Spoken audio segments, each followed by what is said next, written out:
The time has come.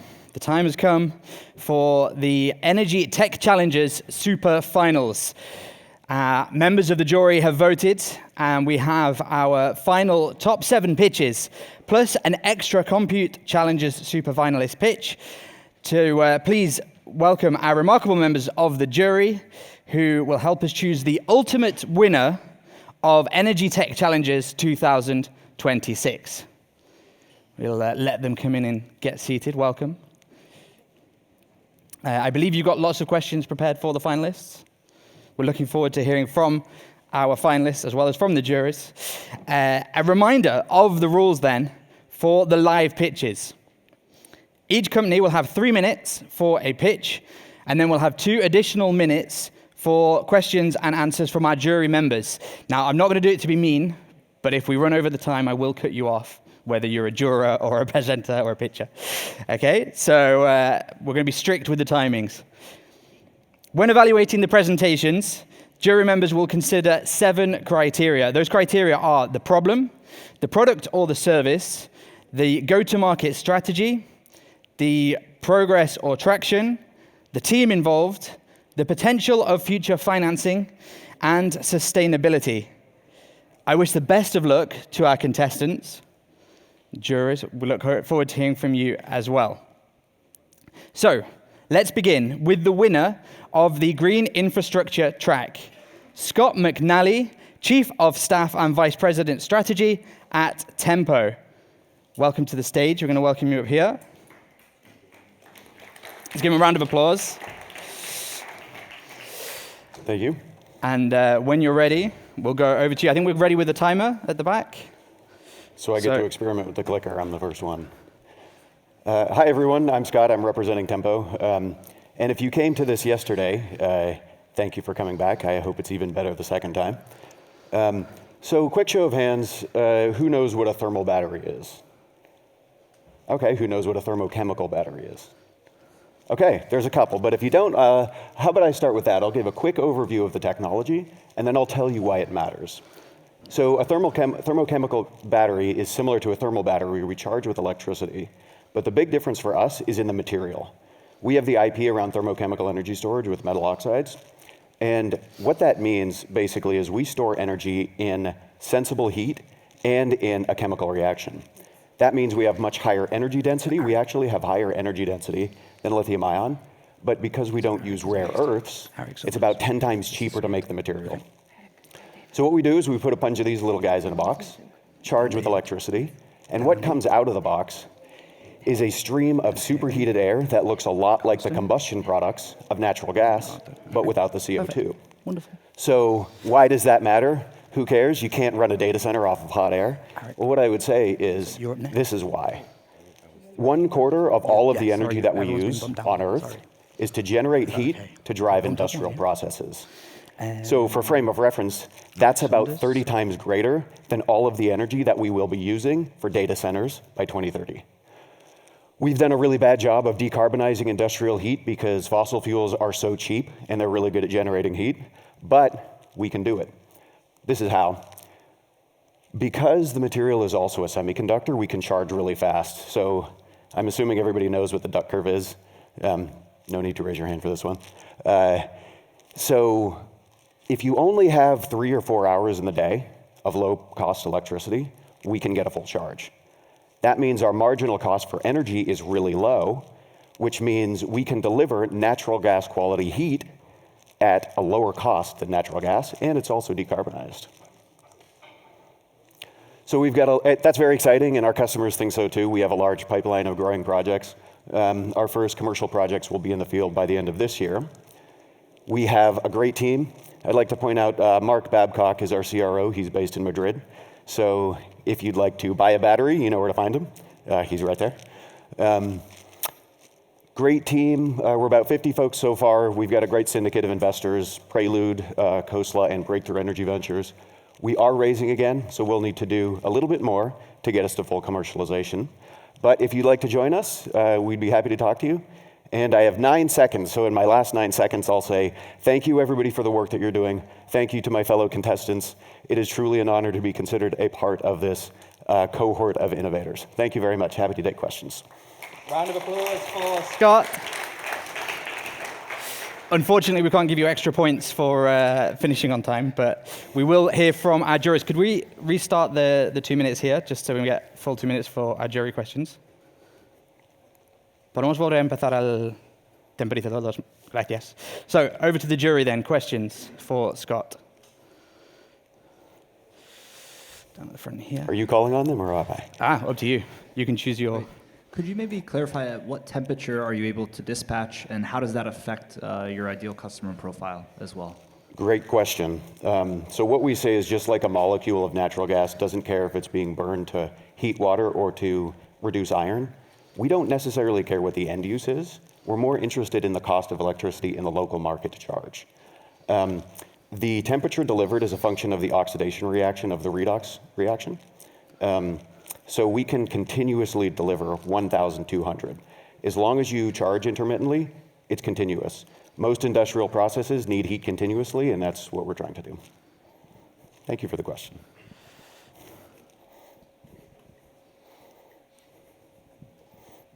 Hey Scott, Arfa here from Klima. Question on competition. Who are the other companies that you come across often, or is there not enough? That's also a good question. So because we have the IP around thermochemical energy storage, both the material, how you make it, the electrodes, the system, we don't have any direct competitors necessarily, but there are other ways to make industrial heat. There's heat pumps, there's other thermal storage companies, there's molten salt, et cetera, all with their own challenges and advantages. Time for one more question here.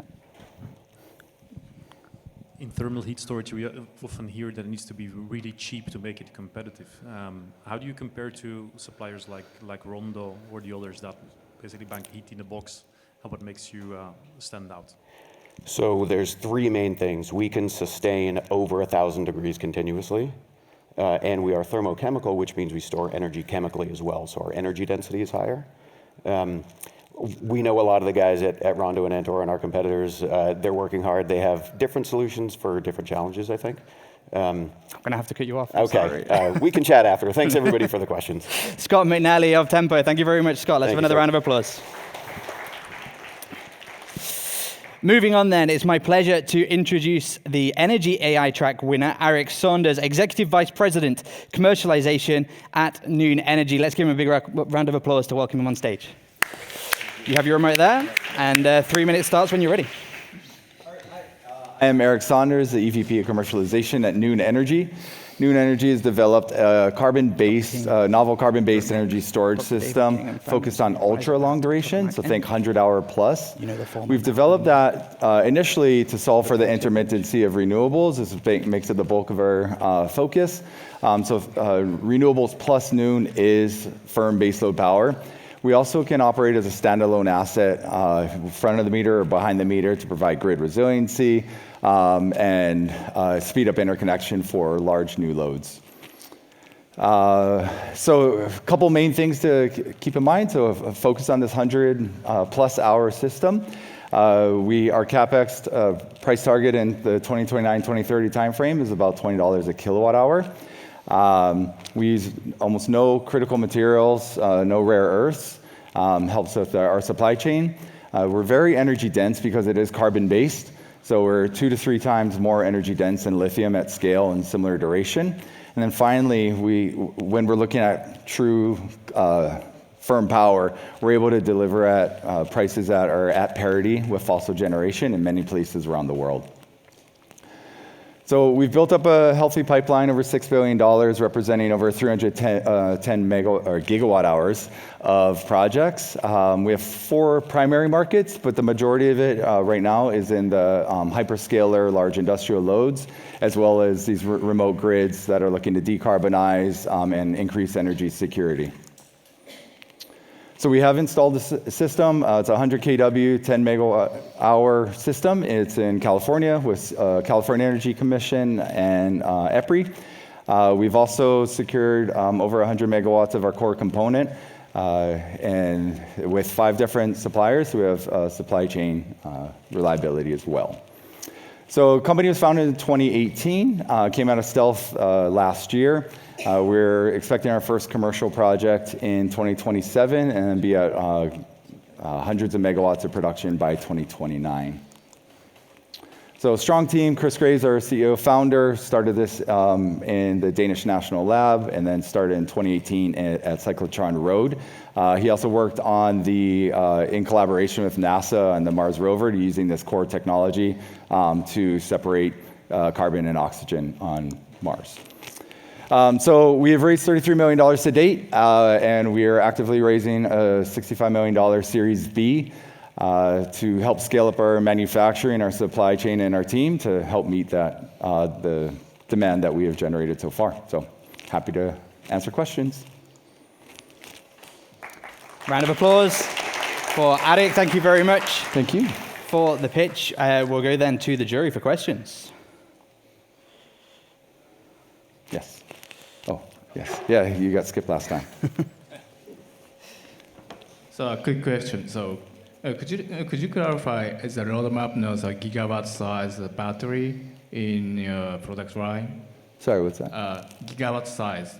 This is size? Yeah, gigawatt So size. our module size are 300 kilowatts with 330 megawatt hours is like our building block, but we can separate the power and energy from there. So, but most of our projects are significantly bigger, up to a gigawatt.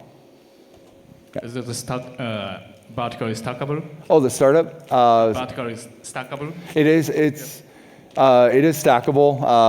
The energy side in particular, the power side, we're planning to. In the near term, it won't be, just because there's big, heavy fuel cells in there, and so we don't want that 20 feet in there. Thank you. Yes. Thanks, Aric, for the pitch. Before getting to full commercialization, what do you still need to demonstrate from a technical and performance standpoint beyond, the scale-up of the manufacturing you were talking about? Yeah, I think just the duration and the round-trip efficiency, right? So early stage where we're at right now, we're expecting about 45 to 50% RTE. At scale, we're closer to 60 to 70%. So in the early with the first project, it's really, how close are we to that round-trip efficiency? And then can we, really charge a discharge for 100 hours at a time? We've already proven it with a smaller scale project in our lab, but this is a field system. So just one more. No more? Very good. Okay. Thank you. Round of applause then for Aric Saunders, Executive Vice President, Commercialization at Noon Energy. On to the next pitch then, keep them coming. I'd like to welcome Tokamak Energy, the winning company of the Climate Hardware X track. For the pitch, Dr. David Kingham, founder and senior advisor at Tokamak Energy, who will be pitching. Over to you. Here's your remote for your slides. Thank you. So Tokamak Energy is a company focused on accelerating development of fusion energy while delivering exceptional value for shareholders and new investors and delivering unique capabilities for customers and strategic partners. We've built and demonstrated a world-leading fusion reactor, achieving plasma temperatures over 100 million degrees, and that's attracted a $52 million research contract, remarkably from US Department of Energy and UK government. We've built and demonstrated record-breaking high-temperature superconducting magnets. We've scaled them up to the field strengths and current densities necessary for fusion. We have this week announced a £70 million contract from the UK government to develop that technology further for superconducting magnets for fusion energy. As a snapshot, we now have 300 employees, 400 published patents, teams in the US and Japan, as well as the UK, the ability to design and manufacture high-temperature superconducting technology at scale and in large volume, and we're making a very rapid transition from investor-funded R&D to profitable growth. The first few years of the business were all about achieving technical milestones, The next few are all about commercial goals and achieving a global lead with high-temperature superconducting technology. We have an eye on the main prize of fusion energy, but we know we can win other prizes with our high-temperature superconducting technology along the way.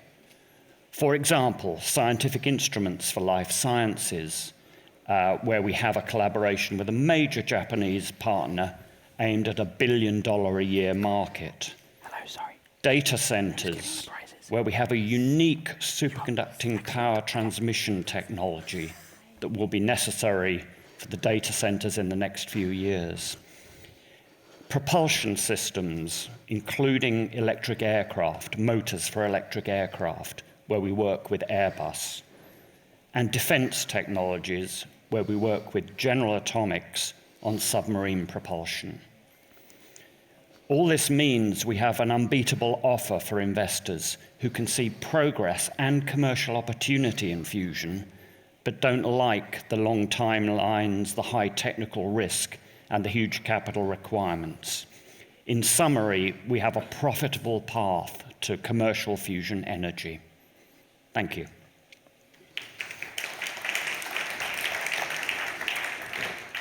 Thank you very much, David. We have 2 minutes then for questions from our jurors. We've got 2 questions at the front here then. Hi, so a question just regarding the costs associated with securing HTS tape at scale. If that's a consideration you guys are thinking about navigating, how you're going about doing that? Yes, so fusion is creating great demand for high-temperature superconductors, and that is driving down the cost of the tape. So we're seeing global competition to produce cheaper and better tape. That translates into about a 35% annual decrease in cost of tape that's been sustained for the last 6 or 7 years. So the material was horribly expensive 10 years ago. It's now very affordable, given how effective it is. Thank you.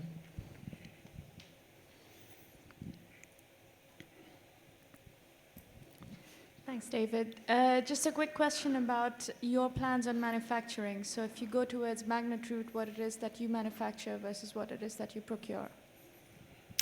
So the plans for manufacturing are going to depend on our go-to-market partners who we partner with. So, for example, projects in Japan might require manufacturing in a joint venture in Japan, which we have already set up. As far as possible, we will be trying to manufacture small magnet systems in the UK in our existing facilities and in additional facilities. But for bigger scale or bigger volume systems, then probably they'll be manufactured with the go-to-market partner.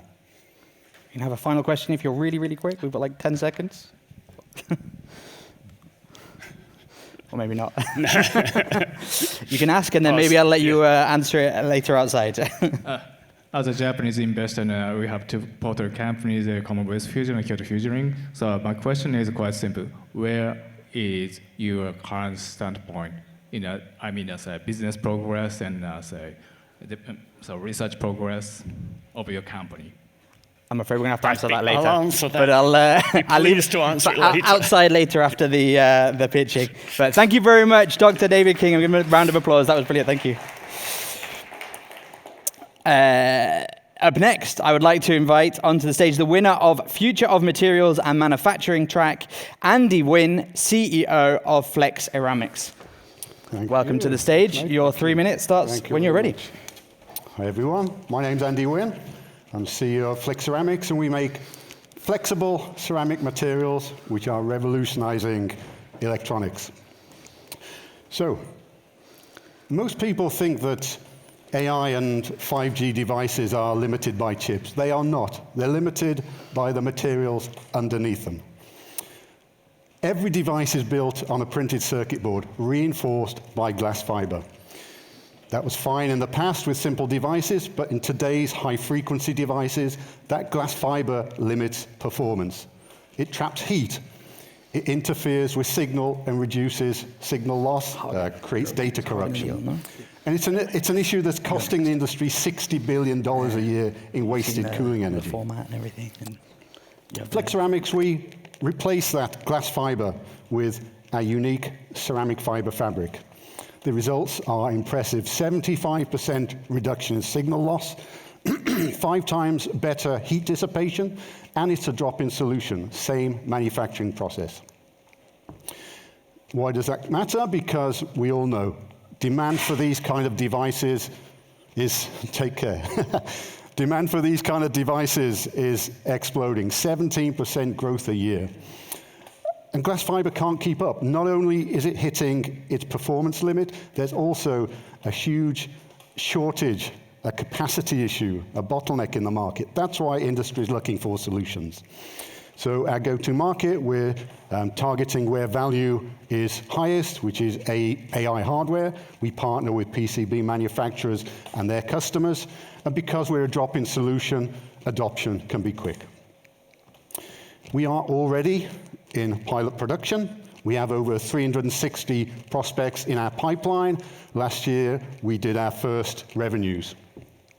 So this isn't a concept. We're starting to enter the market, and the market is significant, $5 billion a year for glass fiber in PCBs. We're after the high-frequency end of that, and that gives us a $500 million entry point.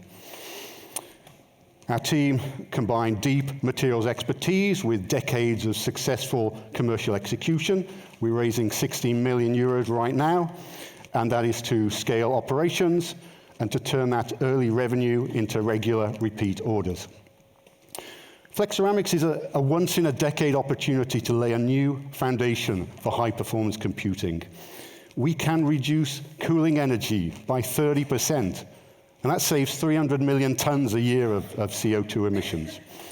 Flexiramics is positioned to become the next reinforcement standard for these types of devices. So if you're looking for a high-impact investment in this space, please, let's talk. Thank you. Thank you very much, Andy. Over to our jurors then for your questions. We're going to start at the end there. So you said you're planning to have 100 million ARR by 2032. Where do you see potential like roadblockers, or what got to be right in order to achieve that in this amount of time? It's an ambitious plan with this venture. Roadblockers, there's always plenty of roadblockers. Roadblockers include customer adoption, and that is part of the need to raise this round. We need to hire more technical sales to achieve that traction. And of course, roadblockers can be investment decisions. We need this money. The window of opportunity is open right now because of the shortfall in the market. And I'm happy to say in our 16 million round, we've got 70–80% of it committed. So we've got a lot of adoption, a lot of interest. We're just looking for the last 2–3 million, and we're going to close this round end of next month. Thank you. Thank you. What's your competition in terms of either other people developing ceramic materials or alternative materials for these applications?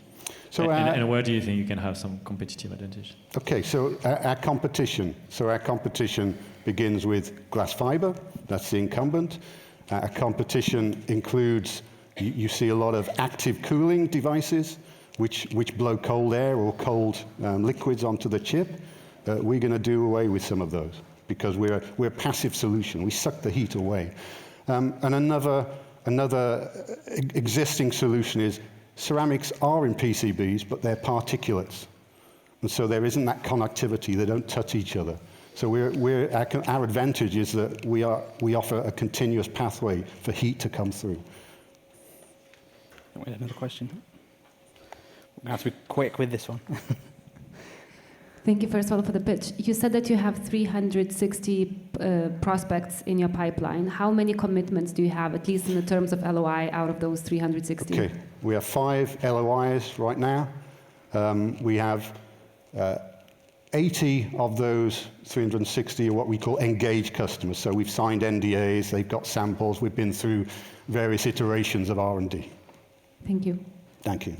That's all we have time for, I'm afraid. Thank you very much. Andy Wynn, CEO of Flexiramics. Let's have a round of applause for Andy. Thank you, mate. Thank you very much. It's time to welcome the winner of Climate Software X-Track, Hagen Lihl, CEO of UpGrid. Welcome to the stage, Hagen. Thank you. Over to you. You have 3 minutes for your pitch. Perfect. The way energy is being produced is fundamentally changing. We're moving from a centralized system dominated by large utilities to a decentralized one, where individuals, SMEs, municipalities are becoming energy producers. This means millions of assets are being connected to the grid, and this increased complexity requires new tools to manage. To that end, we are building the operating system for decentralized energy markets. Today, energy is opaque. No one really understands what they pay for it. There's a lot of fees, and the middleman, the utility company, takes a large chunk of the revenue. Producers and consumers lose value. We have reinvented how energy is being bought and sold. Our transaction infrastructure connects energy producers directly with consumers for more efficient and economic energy flows. Producers earn more while consumers save money at the same time. This is not just another utility, this is an infrastructure layer that powers these decentralized energy markets. We believe everyone should know where energy is coming from and how it's priced. This is not just an idea, this is already working in practice. This community close to Zurich, for example, using our operating system increased self-consumption by 200K kilowatt hours. That's enough energy to power 80 homes, saving them roughly 30K each year. That's just the starting point, however. This year we are rolling out to the whole municipality, meaning we buy up to 1.3 million kilowatt hours from local energy producers, putting back roughly 120K right into the community in added value each year. Our product is our software platform. We are modular and partner first. We provide energy data, tariff data. We integrate legal and contracting as well as billing and payments to provide our customers and partners a full infrastructure stack for energy sharing and peer-to-peer energy trading. Yeah, the market for this is massive. By 2030, we'll produce almost 2,000 terawatt hours of clean energy. By 2050, almost 200 million EU households will contribute to energy production, storage, and/or management. That's almost every home in Europe. That's not a niche. That's the future of energy, and it's a 40 billion euro market. Yeah, we have finished our first year in existence just now with roughly 100K top line. We have 100 plus communities live on the platform. We have nowadays, in the last 4.5 months since launch, 2,000 plus registrations with almost zero marketing spend. We're working with some of the largest utilities and solar installers in the market. She'll do it here. We have the right team to build this, I believe. I spent a decade in finance. My name's Hagen. I'm supported by Nick and Rafa, my co-founders. Nick, serial renewable energy entrepreneur, and Rafa, previously principal engineer at N26, where he led up to 80 engineers. Yeah, help us make the energy transition work for everyone. Closing a CLA this month with a follow-up equity round term sheet signed. So if you're looking to invest large or small as a co-lead, come talk to me. Thank you. Let's have a round of applause for Hagen. Thank you very much. 2 minutes then for questions from the jurors. Great. One there, and then we'll come to you when you're ready. Thanks for the pitch. Could you maybe touch a little bit on the revenue model? The revenue model, yeah, we charge roughly 2 cents per kilowatt hour, plus sometimes for partners, co-branding partners, etc., a setup fee and a software license, but it's mostly volume-based, yeah. And who's paying that 2 cents? It's the community, so effectively it's the producer, so it's a margin that we take out the energy that is being traded, yeah. Yeah, next question. I have two short questions. So first off is whether you're the only ones who have developed a platform like this, or how you compare it to the competitive stack. Mm-hmm. And question number 2, what about what's your customer acquisition strategy like? Mm-hmm. So first part of the question, no, we are not the only ones, as always, I guess. There's competition. There's Austrian players that do this, since this has been legal in Austria for some time. In Switzerland, we're the only and first one, and in Europe, this market is sort of maturing right now as we speak. Most countries have pushed legislation that comes into force this year. On a European level, there's legislation in place that forces member states to adopt energy sharing, make it a right for EU citizens, so it will take a bit of time to mature. To your second question, so we do have direct customer acquisition. We have sort of outbound motions for mostly municipalities as sort of our ICP. We, of course, also have marketing for SMEs and B2C. Plus, there we usually work with partners. So we try to work with installation companies, contracting companies that already have assets or customers that work with our platform, get a kickback fee as sort of a partner-based channel. 20 seconds if there's a final question from the jury. In which case, a round of applause for Hagen Lihl, CEO of UpGrid. Thank you very much for your brilliant pitch. And last but not least, let's have a warm round of applause to welcome to the stage Climate X wildcard track winner, Carsten Brinkschulte, CEO of Dryad Networks. Welcome to the stage. You have your remote here and your 3 minutes when you're ready. Okay. Thank you very much. Maybe the slides come? Yeah. Dryad is in the area of wildfire detection.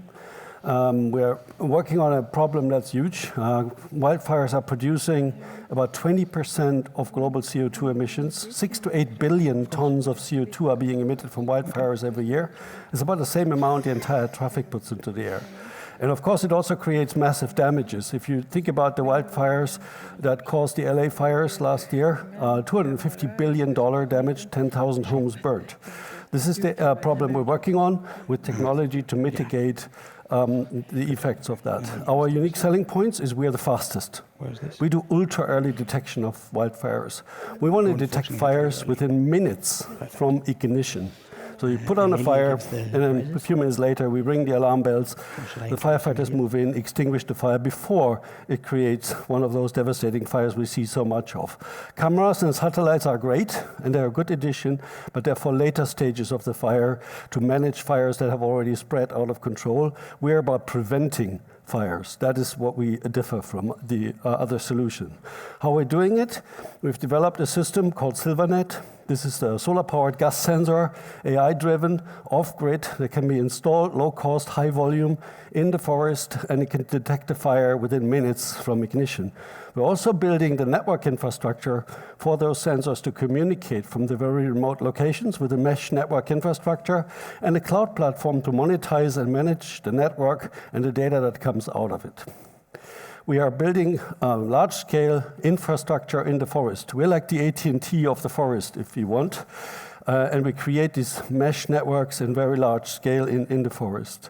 But we're not stopping there. We're building multiple applications in the network, and we're also working on an autonomous drone system that will actually fly and extinguish the fire. The goal is to detect and extinguish a fire within 10 minutes from ignition. The sensing network is fully industrialized and scaling. We are building now the extinguishing part, and we're going to demonstrate it in August in the X Prize Wildfire in Alaska, where we're one of the 5 finalists.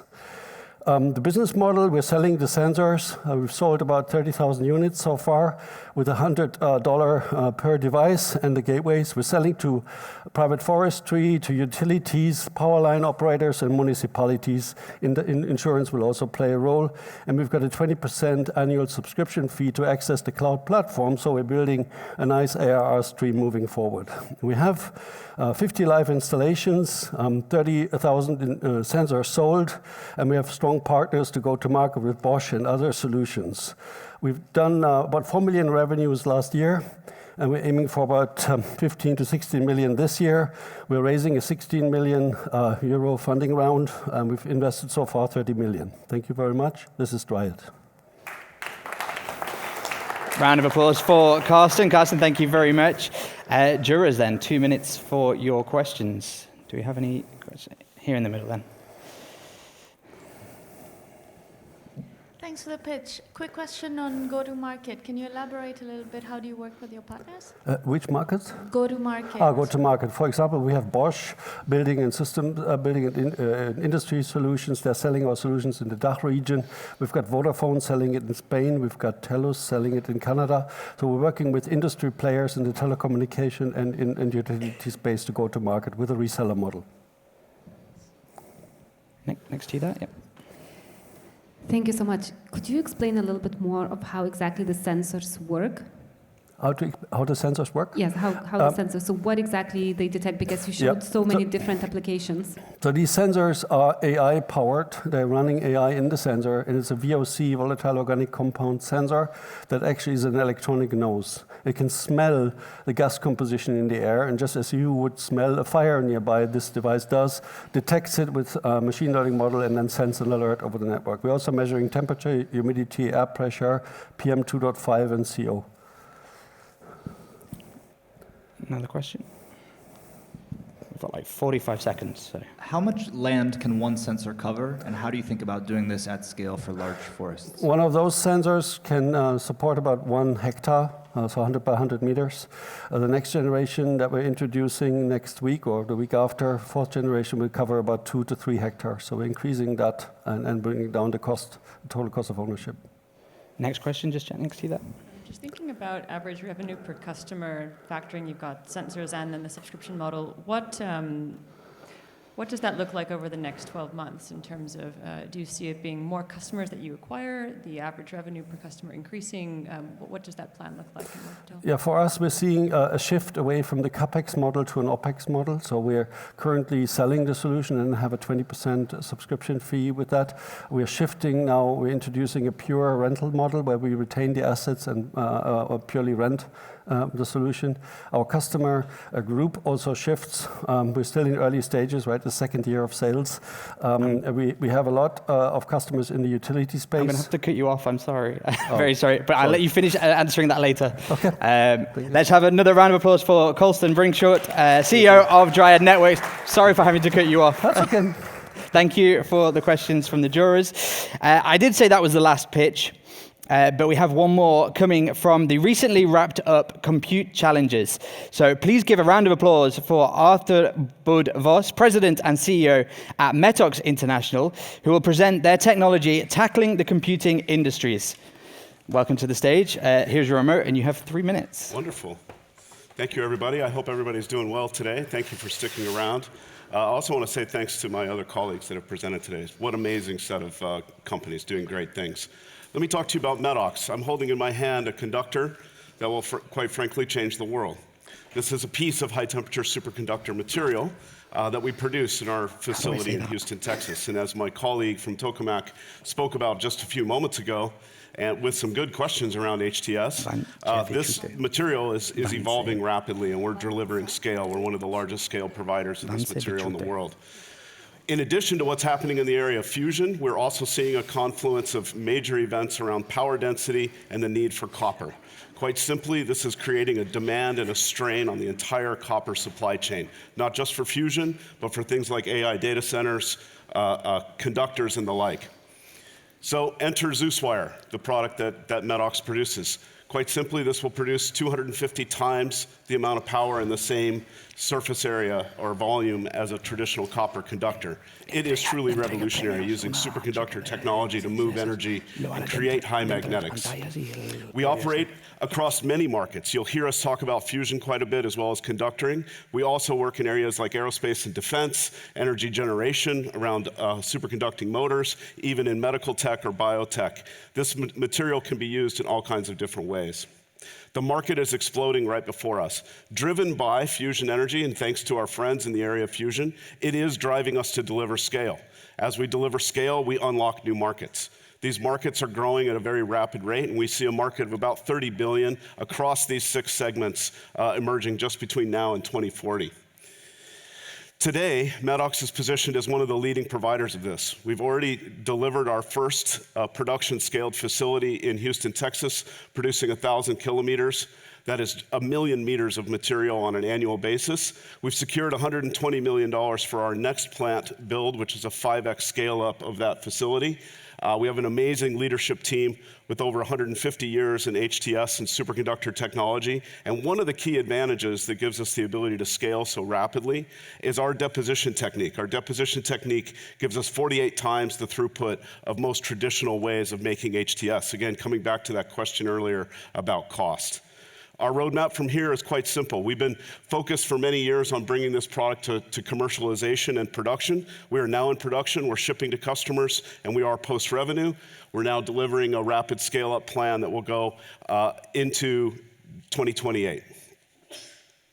We have experience doing this. One of my favorite quotes from one of my investors, you can see this plant, this is our Houston facility, was produced in 11 months, going from a completely empty facility to a fully equipped single unit line. My favorite quote from one of my investors was, "You built that on China time." Amazing team, and we brought together an amazing group of folks in Houston that are bringing this together that we call Team Medox. Thank you, everybody. Round of applause for Artur. We have 2 minutes if the jury want to ask any questions to Artur. You can ask me about HTS cost again? No, I'm just kidding. Not this time around. This time it's about what promising applications you see that would be the first commercial application of HTS. What does your pipeline look like? Well, obviously, we've already heard from the Fusion folks, and what Fusion is doing is truly unlocking all kinds of new technologies. But I'll touch on one that most people don't talk about, which is the use of HTS in medical applications. We're seeing everything from cancer treatments to even early identification of disease through mobile MRIs, and being able to use new innovative materials allows you to kind of unlock these new applications. So imagine being able to get an MRI in a mobile unit as opposed to always having to go to a hospital. That is revolutionary for many parts of the world. Down at the front here.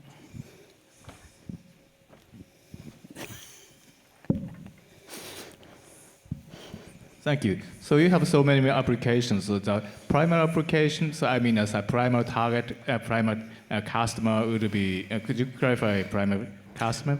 Yeah, so when you look at our sales pipeline today, it's dominated by both Fusion customers as well as cabling or conductor companies. One thing to recognize about superconductors is that you use them in a conductor world for delivering power in a very different way than you do with typical copper. With typical copper, you raise the voltages up to overcome losses. Superconductors are lossless. So in most of these applications, what we find is currents go up and voltages go down. That brings us into the distribution grid very, very quickly, because we can live in that lower voltage arena, but bring currents way up, 10x typically. Thank you. Mm-hmm. Any further? We've got 10 seconds. So. 9 seconds. Everybody's exhausted. Thank you, everybody. A round of applause for Artur Wood, Vice President and CEO at Medox International. Thank you to everyone that's pitched for the wonderful pitches. Thank you to our jurors for your questions as well. It's time for you to decide who's going to be crowned the ultimate winner of Energy Tech Challenges 2026. No easy decision. Very difficult for them to pick the best of the best. So we're going to take just a very quick 5-minute break for our jurors to cast their votes and decide on who will be the ultimate winner of Energy Tech Challenges 2026. Don't go too far. Please stay tuned, because we'll be back here in 5 minutes to announce the winner.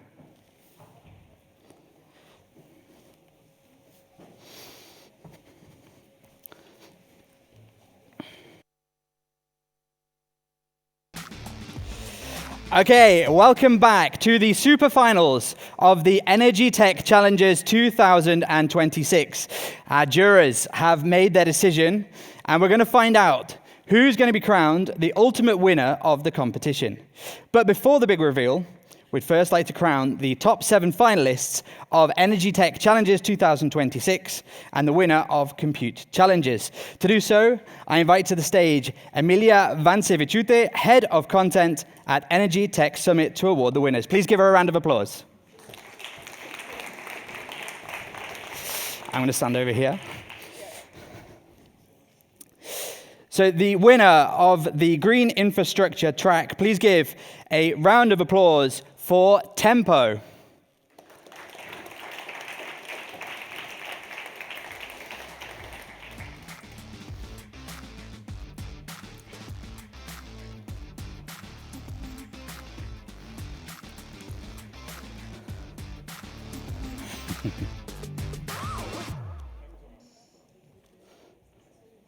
So if you just stay here, we can get a group picture at the end. Next up, give it up for the winner of the AI for Energy track, Heimdall Power, who unfortunately had to leave early, but let's give them a round of applause anyway.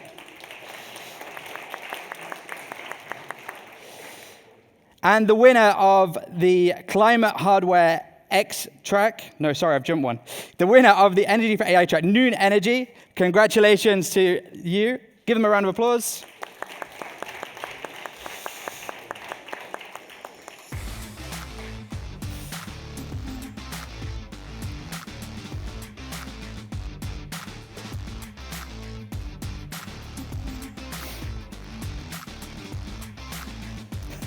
And this time, yes, the winner of the Climate Hardware X track, Tokamak Energy. Welcome to the stage. Give them a round of applause.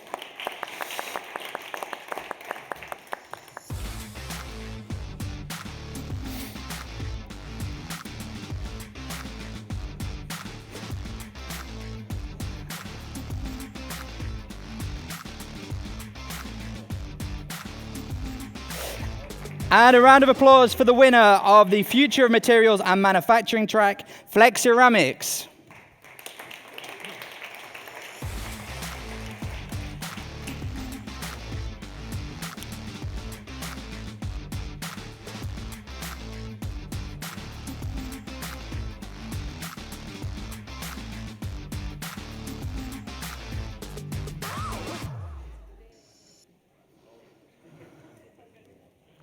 The winner of Climate Software X Track, UpGrid.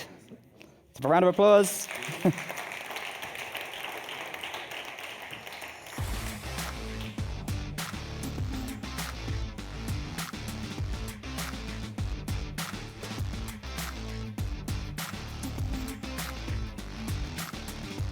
And a round of applause for the winner in the Decarbonization X Wildcard track, Dryad Networks.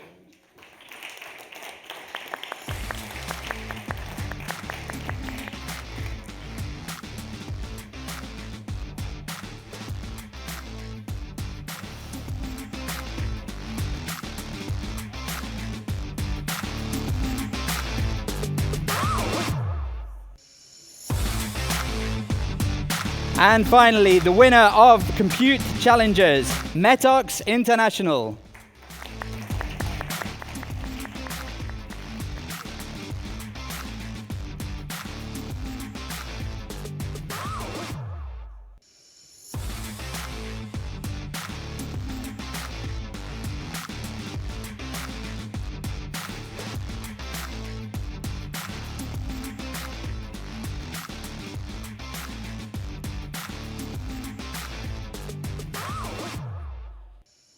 Should we do the group photo first, or should we do it after we announce the final winner?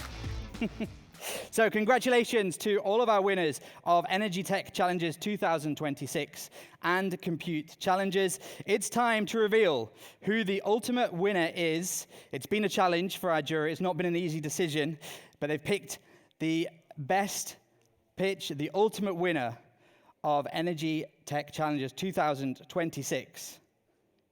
The winner is Andy Wynn of Flexiramics.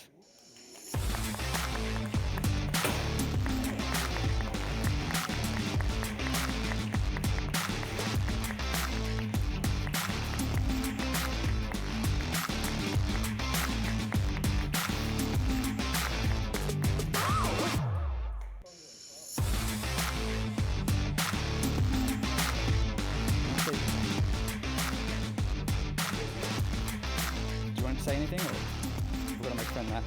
We have a microphone to scare. So have a few words from our winner, Andy. Thanks, guys. Thanks.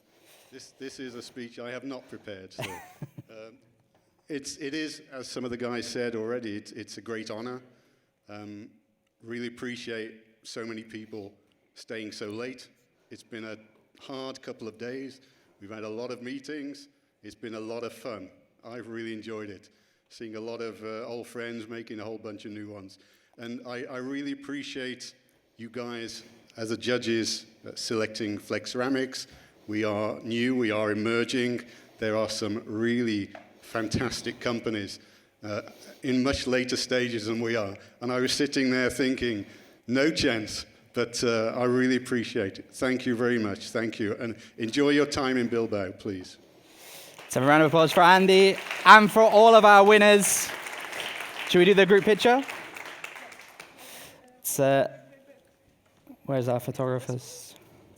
Thank you.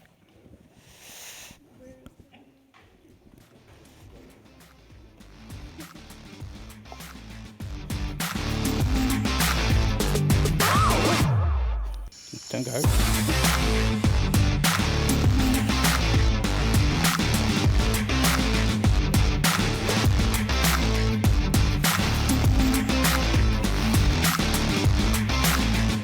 A round of applause for our winners. Thank you very much. Congratulations.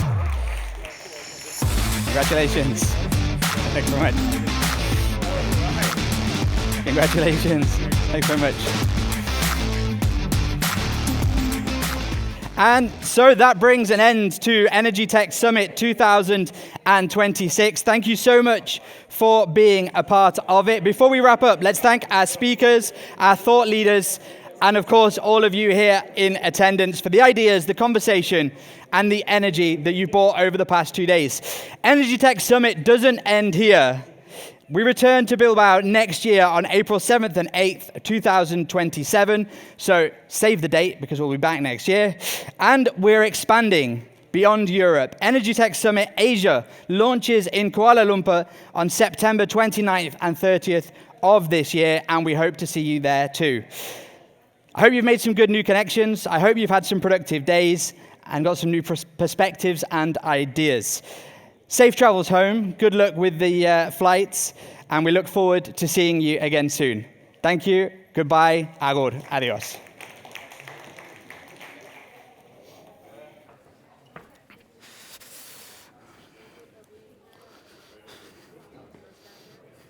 Oh, good. Muchas gracias. A vosotros.